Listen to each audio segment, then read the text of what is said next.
Hi guys, welcome back to the channel. Today I've got two replays in the Entry Era 3 Western Alliance heavy tank, the M1 Abrams. Now these two replays you're going to see in the M1 Abrams, I think this first one I'm definitely stock. I actually have the stock gun in this game. And then the second replay I think I have the top engine and the top gun, but maybe not the top turret, something like that. I'm working towards it. I'm basically still grinding in these two replays is what I'm trying to get at. And the M1 Abrams is a tank that I haven't enjoyed. I have not enjoyed this tank whatsoever. I feel like I am cannon fodder for everything in Era 3. I feel like I'm the whipping boy, essentially, in this M1 Abrams. Because what does the M1 Abrams have? Well, the M1 Abrams has an absolutely phenomenal gun. As we miss a shell. An absolutely phenomenal gun, right? This gun is so accurate. It's so good on the move. It's so good stationary. You just see how little that gun is bloomed. And when you fully start running around, and this is without vertical stabilizers, by the way, when you start running around, like this gun is fantastic. It will hit most of the shots you're going to fire. It just depends on where you aim and where it hits, generally. Whether you're going to pen. But it's got speed. It's got speed. With the traction system, I've got 79 kilometers an hour. I believe it's 72 kilometers an hour top speed that this tank has, which is absolutely rapid. That is great. So it's got fantastic gun handling, fantastic speed. It has no armor, which is a bit of a problem. And while the DPM is pretty damn nice at a base setting of, like, I think it's 4,600 and something on the base DPM, it just... I just feel like I'm the whipping boy. I feel like if anyone goes after me, I'm absolutely boned, and I'm not really... There's not much I'm actually doing to be able to prevent anything, because while I have a nice gun and while I hit most shots, I feel like I bounce a fair few shots from my penetration ain't quite there compared to some of the other Era 3s, and especially some of the... the only other Entry Era 3, to be fair, that I've played. I don't know, there's just... I don't enjoy the M1 Abrams whatsoever. Like... The AMX-32 was a tank that I really enjoyed. That's my only other experience of grinding through an Entry Era 3 line, right, is that AMX-32. Now, the AMX-32 is 7 kilometers an hour slow, because that has a 65 kilometer an hour top speed. But it doesn't have any armor, same as this tank. Now, this tank has the type of armor where you might be able to ricochet the odd shell here and there, whereas the MX-32, you're never bouncing anything, pretty much. But the MX-32 had a fantastic 120mm gun as well. Again, it's just as good as this gun is, but it's got higher alpha at 520 as opposed to this tank's, I think it's, 480 on this 105. And it also had a 20mm autocannon, which is absolutely great for when you're going in on someone, because you can absolutely shred so many tanks with that autocannon through the side and rear, that once you go in on someone, say like in the position we're in now in this M1, I could shoot this guy in the back, and then I could start machine gunning him, and then my DPM is absolutely phenomenal, and that is something that is fantastic about the tank. Plus the MX-32 has fantastic penetration as well, in the experience I have, because I think it's like 526 on the base and 630 odd on the premium, and 630 odd on the premium is absolutely fantastic. Whereas this tank has 494 penetration on its standard APFSDS, and the premium APFSDS is 580. I think it's 583 penetration, something like that, which is why I'm firing full gold, because especially in the stock gun, which is the one you're seeing right now, I think I have a better DPM, but my penetration is 421 and 494 on the premium, which is really not that good at all. And to be honest, I just fire full gold in it anyway. We finished that first game with 3 kills, 10k damage, the 1791 base XP, 307 assistance as well.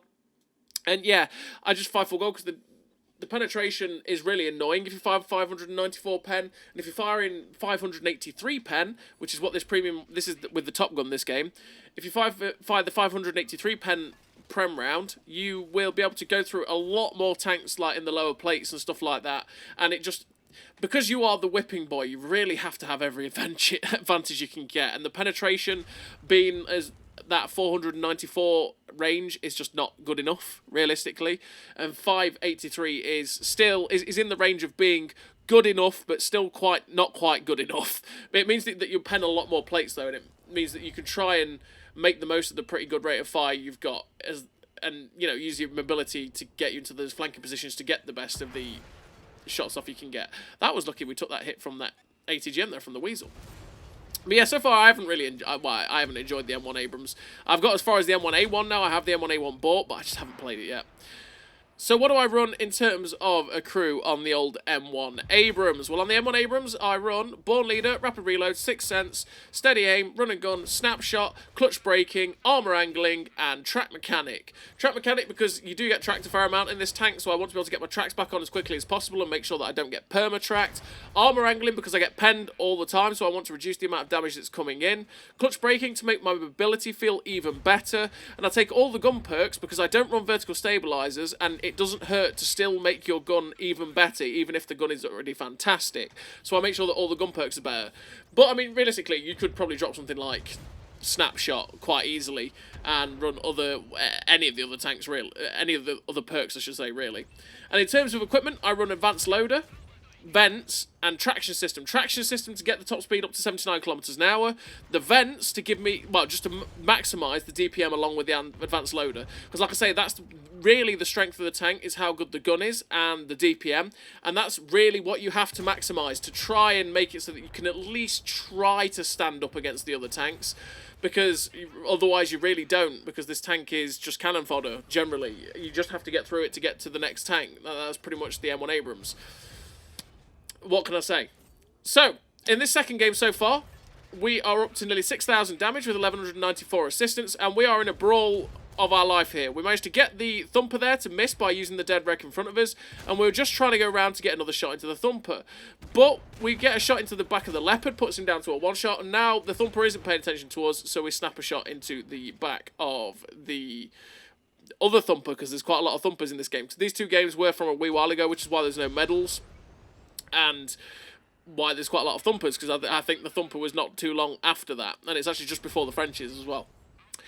So we're going up onto the middle of this map, which is Great Wall, and we are farming the people that are basically distracted, because that's what you want to be able to do. You do not want to be the focus of people's attention in the M1 Abrams. If you are the focus of people's attention, you are going to die very quickly, because you just don't have the armor to deal with it.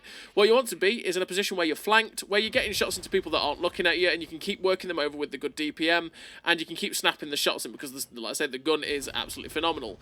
So we track the Thumper there, because we've got people coming in, and I think, right, well, I'll track him and get tracking assist, but unfortunately the people weren't quite quick enough to get in to get a shot into him. Now we're getting a shot into the Weasel, because I thought, oh god, the Weasel's going to shoot me, but he doesn't. The Thumper isn't looking at me, so we're just going to wait for him to turn enough to be able to get the shot into his side, tracks him in place, waiting on the reload, and we finish off the Thumper. Now there's only two tanks left on the enemy team. There's the Weasel, which is up in this really annoying spot up above, and then there's the TD that is coming actually up behind us.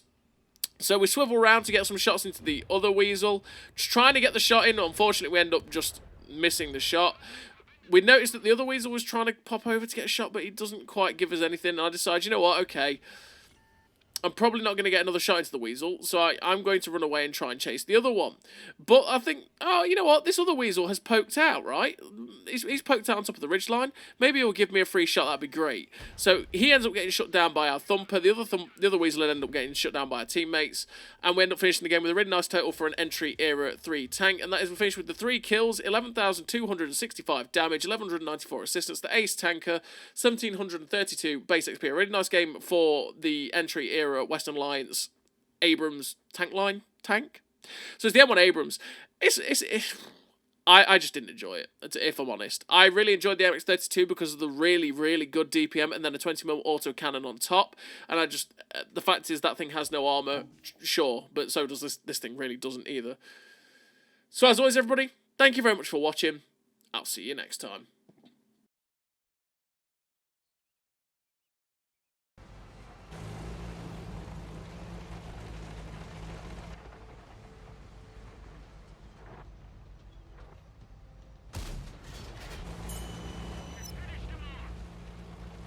A great success!